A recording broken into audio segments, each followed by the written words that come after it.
जब मैं 7 साल बाद लंदन से वापस आया तो पैसों के मामले में मुझे बैंक जाना पड़ा। वहाँ की ब्रांच मैनेजर बहुत ही खूबसूरत लड़की थी जिसने मुझे अच्छे तरीके से डील किया। बैंक के काम से फ्री होकर जब मैं घर वापस आया तो मुझे उसी ब्रांच मैनेजर लड़की की कॉल आई।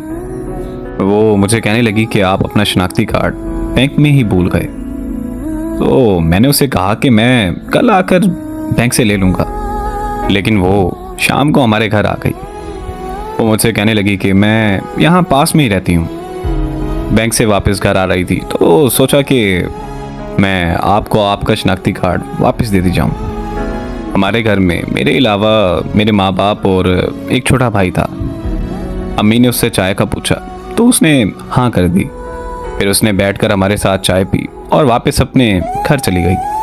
वो मेरी अम्मी की काफ़ी अच्छी सहेली बन गई थी, इसीलिए वो रोज़ बैंक से वापसी पर हमारे घर से होकर अपने घर जाने लगी। मैं और वो रोज़ शाम को चाय पीते और खूब बातें करते थे। हम ना सिर्फ अच्छे दोस्त बन गए बल्कि वो हमारे घर का एक फ़र्द बन चुकी थी।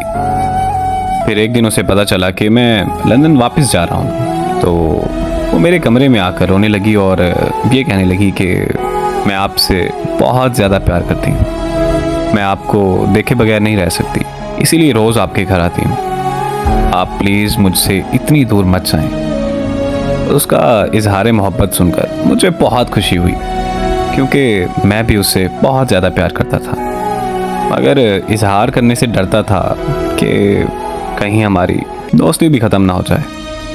फिर मैंने उसे अपने गले लगाकर अपनी मोहब्बत का इजहार किया और ये वादा किया कि मैं उसे छोड़कर कहीं नहीं जाऊंगा।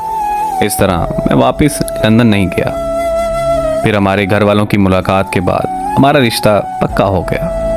15 दिन बाद हमारी शादी रख दी गई। हम दोनों ने अपनी शादी की सारी शॉपिंग एक साथ की। हम दोनों बहुत खुश थे, लेकिन हमें क्या पता था कि हमारी खुशियों को किसी की नज़र लगने वाली है। हमारी शादी के एक हफ्ता पहले उसकी बड़ी बहन की मौत हो गई। उनके घर में मातम सा छा गया। ऐसे हालात में हमारी शादी मुमकिन नहीं थी, इसीलिए हमारी शादी कुछ महीनों के लिए रोक दी गई। वो बहुत चुप रहने लगी थी, मुझसे बात तक नहीं करती थी।